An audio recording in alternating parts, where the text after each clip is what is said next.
ಆಕಾಶವಾಣಿ ವಾರ್ತೆಗಳು ಓದುತ್ತಿರುವವರು ವಿಜಯಲಕ್ಷ್ಮಿ ನಾಗರಾಜು.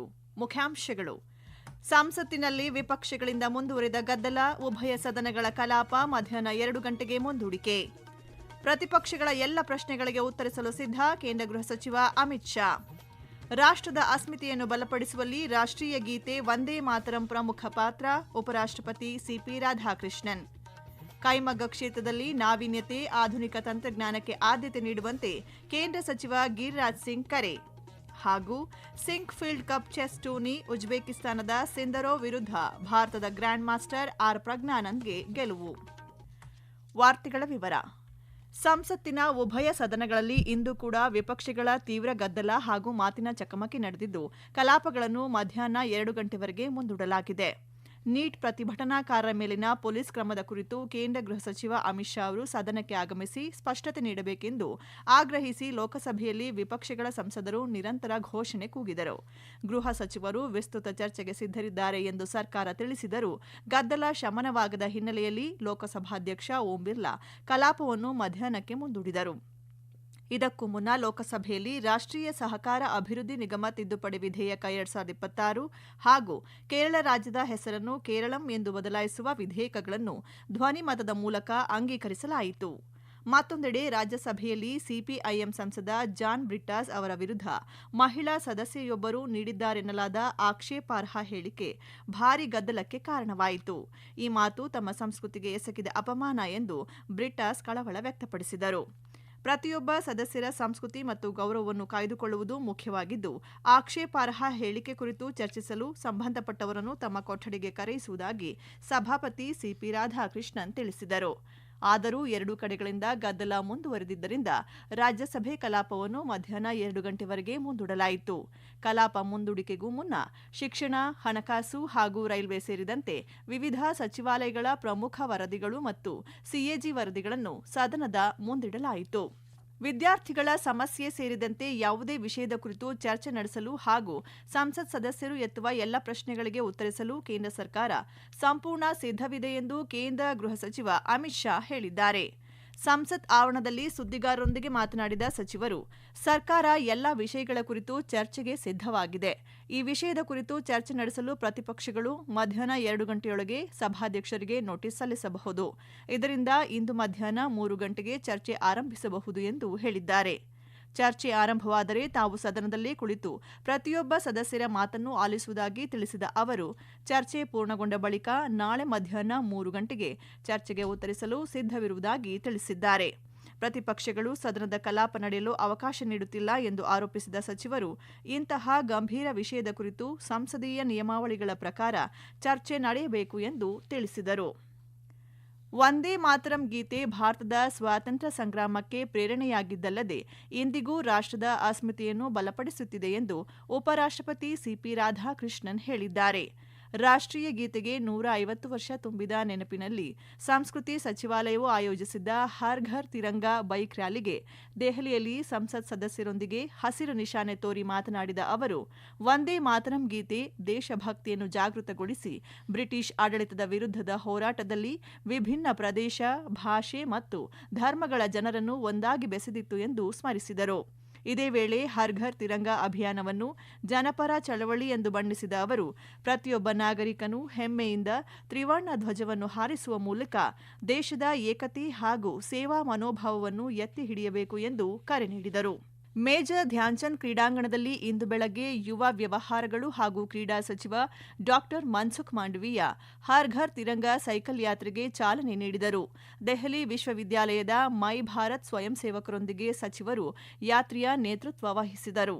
ಮಾಧ್ಯಮಗಳೊಂದಿಗೆ ಮಾತನಾಡಿದ ಡಾ ಮನ್ಸುಖ್ ಮಾಂಡವೀಯ, ಯಾತ್ರೆಯಲ್ಲಿ 1,000ಕ್ಕೂ ಅಧಿಕ ಮೈ ಭಾರತ್ ಸ್ವಯಂ ಸೇವಕರು ಪಾಲ್ಗೊಂಡು ದೇಶಕ್ಕೆ ದೈಹಿಕ ಕ್ಷಮತೆಯ ಸಂದೇಶ ಸಾರಿದ್ದಾರೆ ಎಂದರು. ಅಭಿವೃದ್ಧಿ ಹೊಂದಿದ ರಾಷ್ಟ್ರ ನಿರ್ಮಾಣದಲ್ಲಿ ಸೈಕ್ಲಿಂಗ್ನ ಮಹತ್ವವನ್ನು ಒತ್ತಿ ಹೇಳಿದ ಅವರು, ಮಾಲಿನ್ಯ ಮತ್ತು ಸಂಚಾರ ದಟ್ಟಣೆಗೆ ಸೈಕ್ಲಿಂಗ್ ಪರಿಹಾರವಾಗಿದೆ ಎಂದು ತಿಳಿಸಿದರು. ಈ ವಾರ್ತೆಗಳನ್ನು ಆಕಾಶವಾಣಿಯಿಂದ ಕೇಳುತ್ತಿದ್ದೀರಿ. ನಮ್ಮ ಎಲ್ಲಾ ರಾಷ್ಟ್ರೀಯ ವಾರ್ತೆಗಳು ಹಾಗೂ ಪ್ರದೇಶ ಸಮಾಚಾರ ಈಗ ಆಕಾಶವಾಣಿ ನ್ಯೂಸ್ ಕನ್ನಡ ಯೂಟ್ಯೂಬ್ ಚಾನೆಲ್ನಲ್ಲಿ ಲಭ್ಯ. ನಮ್ಮ ಎಕ್ಸ್ ಖಾತೆ ಮತ್ತು ಇನ್ಸ್ಟಾಗ್ರಾಂ ಖಾತೆ ಆಕಾಶವಾಣಿ ನ್ಯೂಸ್ ಕನ್ನಡ. ಹೆಚ್ಚಿನ ಮಾಹಿತಿಗಾಗಿ ನಮ್ಮ ಫೇಸ್ಬುಕ್ ಖಾತೆ AIR ಕನ್ನಡ ನ್ಯೂಸ್ ಅನುಸರಿಸಿ. ಮಾಹಿತಿಯ ಹೂರಣ ವಾರದ ಕಾರ್ಯಕ್ರಮ ಪ್ರಚಲಿತ ವಿದ್ಯಮಾನ ಪ್ರತಿ ಬುಧವಾರ 9:15ಕ್ಕೆ. ಕೈಮಗ್ಗ ಕ್ಷೇತ್ರಕ್ಕೆ ಹೊಸ ಚೈತನ್ಯ ತುಂಬಲು ನಾವೀನ್ಯತೆ, ಮಾರುಕಟ್ಟೆ ಆಧಾರಿತ ವಿನ್ಯಾಸ ಹಾಗೂ ಆಧುನಿಕ ತಂತ್ರಜ್ಞಾನಕ್ಕೆ ಆದ್ಯತೆ ನೀಡಬೇಕೆಂದು ಕೇಂದ್ರ ಜವಳಿ ಸಚಿವ ಗಿರಿರಾಜ್ ಸಿಂಗ್ ಕರೆ ನೀಡಿದ್ದಾರೆ. ನವದೆಹಲಿಯಲ್ಲಿ ನಡೆದ ಸೂತ್ರ 2026 ಸಮಾವೇಶದಲ್ಲಿ ಮಾತನಾಡಿದ ಅವರು, ಕೈಮಗ್ಗ ಉತ್ಪನ್ನಗಳನ್ನು GI ಟ್ಯಾಗ್ ಹೊಂದಿರುವ ಉನ್ನತ ಮೌಲ್ಯದ ಉತ್ಪನ್ನಗಳಾಗಿ ಬೆಳೆಸಬೇಕು ಹಾಗೂ ವಿದ್ಯಾರ್ಥಿಗಳು ಉದ್ಯೋಗದಾತರಾಗಲು ಶ್ರಮಿಸಬೇಕು ಎಂದರು. ಇದೇ ವೇಳೆ ಕೈಮಗ್ಗ ಕ್ಷೇತ್ರದಲ್ಲಿ ಸಂಶೋಧನೆ, ಉದ್ಯಮಶೀಲತೆ ಮತ್ತು ತರಬೇತಿಯನ್ನು ಉತ್ತೇಜಿಸಲು ಗ್ರಾಸಿಮ್ ಇಂಡಸ್ಟ್ರೀಸ್, IIM ಸಂಬಲ್ಪುರ ಹಾಗೂ ನಿಟ್ರಾ ಸಂಸ್ಥೆಗಳೊಂದಿಗೆ ಪ್ರಮುಖ ತಿಳುವಳಿಕಾ ಒಪ್ಪಂದಗಳಿಗೆ ಸಹಿ ಹಾಕಲಾಯಿತು. ಮಾಜಿ ರಾಷ್ಟ್ರಪತಿ ರಾಮನಾಥ್ ಕೋವಿಂದ್ ಅವರ triumph of the Indian republic, my life my struggles ಎಂಬ ಶೀರ್ಷಿಕೆಯ ಆತ್ಮಕಥೆಯನ್ನು ಪ್ರಧಾನಮಂತ್ರಿ ನರೇಂದ್ರ ಮೋದಿ ಇಂದು ನವದೆಹಲಿಯಲ್ಲಿ ನಡೆದ ಕಾರ್ಯಕ್ರಮದಲ್ಲಿ ಬಿಡುಗಡೆ ಮಾಡಿದರು. ಈ ಪುಸ್ತಕವು ರಾಮನಾಥ್ ಕೋವಿಂದ್ ಅವರ ಬಾಲ್ಯದ ದಿನಗಳು, ಸವಾಲುಗಳು ಹಾಗೂ ಭಾರತದ 14ನೇ ರಾಷ್ಟ್ರಪತಿಯಾಗಿ ಸಲ್ಲಿಸಿದ ಸೇವೆ ಒಳಗೊಂಡಂತೆ ಅವರ ಸುದೀರ್ಘ ಸಾರ್ವಜನಿಕ ಜೀವನಾನುಭವಗಳನ್ನು ತೆರೆದಿಡುತ್ತದೆ. ಕಾರ್ಯಕ್ರಮದಲ್ಲಿ ಮಾತನಾಡಿದ ಪ್ರಧಾನಿ, ರಾಮನಾಥ್ ಕೋವಿಂದ್ ಅವರ ಮಾರ್ಗದರ್ಶನ ನಮಗೆ ದೊಡ್ಡ ಶಕ್ತಿಯಾಗಿತ್ತು ಎಂದರು. ಈ ಆತ್ಮಕಥನವು ಭಾರತೀಯ ಪ್ರಜಾಪ್ರಭುತ್ವಕ್ಕೆ ಮಹತ್ವದ ಕೊಡುಗೆಯಾಗಿದ್ದು, ಯುವ ಪೀಳಿಗೆಯು ಅವರ ಜೀವನ ಪಯಣದಿಂದ ಪ್ರೇರಣೆ ಪಡೆಯಬೇಕು ಎಂದು ಕರೆ ನೀಡಿದರು. ಇದೇ ವೇಳೆ ಮಾತನಾಡಿದ ಮಾಜಿ ರಾಷ್ಟ್ರಪತಿ ರಾಮನಾಥ್ ಕೋವಿಂದ್, ರಾಜಕೀಯ ಎಂಬುದು ಕೇವಲ ಅಧಿಕಾರ ಹಿಡಿಯುವ ಮಾರ್ಗವಲ್ಲ, ಬದಲಿಗೆ ದೇಶ ಸೇವೆಯ ಸಾಧನ. ಶಿಕ್ಷಣವು ಜೀವನದಲ್ಲಿ ಅಪಾರ ಅವಕಾಶಗಳನ್ನು ತೆರೆಯುತ್ತದೆ ಎಂದರು.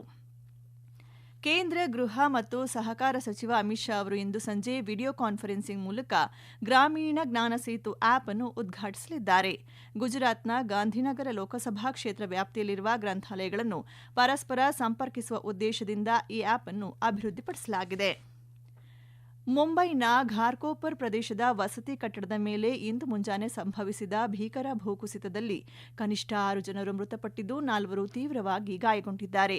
ಬೃಹನ್ ಮುಂಬೈ ಮಹಾನಗರ ಪಾಲಿಕೆ ಹಾಗೂ ಮುಂಬೈ ಅಗ್ನಿಶಾಮಕ ದಳ ನೀಡಿದ ಮಾಹಿತಿಯಂತೆ ಘಾರ್ಕೋಪರ್ನ ಚಿರಾಗ್ ನಗರದಲ್ಲಿರುವ ಗೌಸಿಯಾ ಚಾಲ್ನಲ್ಲಿ ಬೆಳಗಿನ ಜಾವ ಸುಮಾರು 3:48ಕ್ಕೆ ಈ ದುರಂತ ಸಂಭವಿಸಿದೆ. ಗುಡ್ಡದ ಒಂದು ಭಾಗ ಕುಸಿದು 2-3 ಮನೆಗಳ ಮೇಲೆ ಬಿದ್ದಿದ್ದರಿಂದ ಅಪಾರ ಹಾನಿಯಾಗಿದೆ. ಅಮೆರಿಕದ ಸೇಂಟ್ ಲೂಯಿಸ್ನಲ್ಲಿ ನಡೆಯುತ್ತಿರುವ ಸಿಂಕ್ ಫೀಲ್ಡ್ ಕಪ್ ಚೆಸ್ ಟೂರ್ನಿಯ 2ನೇ ಸುತ್ತಿನಲ್ಲಿ ಭಾರತದ ಯುವ ಗ್ರ್ಯಾಂಡ್ ಮಾಸ್ಟರ್ ಪ್ರಜ್ಞಾನಂದ ಉಜ್ಬೇಕಿಸ್ತಾನದ ಜವೋಖಿ ಸಿಂದಾರೋವ್ ವಿರುದ್ಧ ಭರ್ಜರಿ ಗೆಲುವು ಸಾಧಿಸಿದ್ದಾರೆ. ಇದು ಗ್ರ್ಯಾಂಡ್ ಚೆಸ್ ಟೂರ್ನ ಪ್ರಮುಖ ಪಂದ್ಯಾವಳಿಯಲ್ಲಿ ಪ್ರಜ್ಞಾನಂದ ಅವರಿಗೆ ಒಲಿದ ಮೊದಲ ಜಯವಾಗಿದೆ. 95 ನಡೆಗಳ ಕಾಲ ನಡೆದ ಸುದೀರ್ಘ ಕಾದಾಟದ ನಂತರ ಪ್ರಜ್ಞಾನಂದ ಜಯದ ನಗೆ ಬೀರಿದರು. ಈ ಗೆಲುವಿನೊಂದಿಗೆ ಅವರು 2 ಪಂದ್ಯಗಳಿಂದ ಒಟ್ಟು 1.5 ಅಂಕ ಕಲೆ ಹಾಕಿದ್ದಾರೆ. ಟೊರಾಂಟೊದಲ್ಲಿ ನಡೆಯುತ್ತಿರುವ ಮಹಿಳಾ ವಿಭಾಗದ ಕೆನಡಿಯನ್ ಓಪನ್ ಟೆನ್ನಿಸ್ ಟೂರ್ನಿಯಲ್ಲಿ ಕಜಕಿಸ್ತಾನದ ಎಲಿನಾ ರೈಬಾಕಿನಾ ಮತ್ತು ಅಮೆರಿಕದ ಕೋಕೋ ಗೌಫ್ ಸೆಮಿಫೈನಲ್ಸ್ ಪ್ರವೇಶಿಸಿದ್ದಾರೆ. ಇಂದು ಬೆಳಗ್ಗೆ ನಡೆದ ಕ್ವಾರ್ಟರ್ ಫೈನಲ್ಸ್ ಪಂದ್ಯಗಳಲ್ಲಿ ರೈಬಾಕಿನಾ ಜಪಾನ್ನ ನವೋಮಿ ಒಸಾಕಾ ವಿರುದ್ಧ 4-6, 7-6, 6-4 ಅಂತರದಲ್ಲಿ ಗೆಲುವು ಸಾಧಿಸಿದರೆ, ಅಮೆರಿಕದ ಕೋಕೋ ಗೌಫ್ ತಮ್ಮ ಕ್ವಾರ್ಟರ್ ಫೈನಲ್ ಪಂದ್ಯದಿಂದ ಎದುರಾಳಿ ಹಿಂದೆ ಸರಿದ ಹಿನ್ನೆಲೆ ನೇರವಾಗಿ ಸೆಮಿಫೈನಲ್ಸ್ ಪ್ರವೇಶಿಸಿದರು. ಮಾಂಟ್ರಿಯಲ್ನಲ್ಲಿ ನಡೆದ ಪುರುಷರ ವಿಭಾಗದ ಕ್ವಾರ್ಟರ್ ಫೈನಲ್ಸ್ ಪಂದ್ಯದಲ್ಲಿ ಅಮೆರಿಕದ ಲರ್ನರ್ ಟಿಯನ್ ಹಾಗೂ ಅಮೆರಿಕದವರೇ ಆದ ಬೆನ್ ಶೆಲ್ಟನ್ ಸೆಮಿಫೈನಲ್ಸ್ ಪ್ರವೇಶಿಸಿದರು. ಕೊನೆಯಲ್ಲಿ ಮತ್ತೊಮ್ಮೆ ಮುಖ್ಯಾಂಶಗಳು. ಸಂಸತ್ತಿನಲ್ಲಿ ವಿಪಕ್ಷಗಳಿಂದ ಮುಂದುವರಿದ ಗದ್ದಲ, ಉಭಯ ಸದನಗಳ ಕಲಾಪ ಮಧ್ಯಾಹ್ನ 2 ಗಂಟೆಗೆ ಮುಂದೂಡಿಕೆ. ಪ್ರತಿಪಕ್ಷಗಳ ಎಲ್ಲ ಪ್ರಶ್ನೆಗಳಿಗೆ ಉತ್ತರಿಸಲು ಸಿದ್ಧ ಕೇಂದ್ರ ಗೃಹ ಸಚಿವ ಅಮಿತ್ ಶಾ. ರಾಷ್ಟ್ರದ ಅಸ್ಮಿತೆಯನ್ನು ಬಲಪಡಿಸುವಲ್ಲಿ ರಾಷ್ಟ್ರೀಯ ಗೀತೆ ವಂದೇ ಮಾತರಂ ಪ್ರಮುಖ ಪಾತ್ರ, ಉಪರಾಷ್ಟ್ರಪತಿ ಸಿಪಿ ರಾಧಾಕೃಷ್ಣನ್. ಕೈಮಗ್ಗ ಕ್ಷೇತ್ರದಲ್ಲಿ ನಾವೀನ್ಯತೆ, ಆಧುನಿಕ ತಂತ್ರಜ್ಞಾನಕ್ಕೆ ಆದ್ಯತೆ ನೀಡುವಂತೆ ಕೇಂದ್ರ ಸಚಿವ ಗಿರಿರಾಜ್ ಸಿಂಗ್ ಕರೆ. ಹಾಗೂ Sinquefield cup chess tourney, ಉಜ್ಬೇಕಿಸ್ತಾನದ ಸಿಂದರೋವ್ ವಿರುದ್ಧ ಭಾರತದ ಗ್ರ್ಯಾಂಡ್ ಮಾಸ್ಟರ್ ಪ್ರಜ್ಞಾನಂದಗೆ ಗೆಲುವು. ಇಲ್ಲಿಗೆ ವಾರ್ತಾ ಪ್ರಸಾರ ಮುಕ್ತಾಯವಾಯಿತು. ನಮ್ಮ ಮುಂದಿನ ವಾರ್ತಾ ಪ್ರಸಾರ ಅಪರಾಹ್ನ 2:30ಕ್ಕೆ.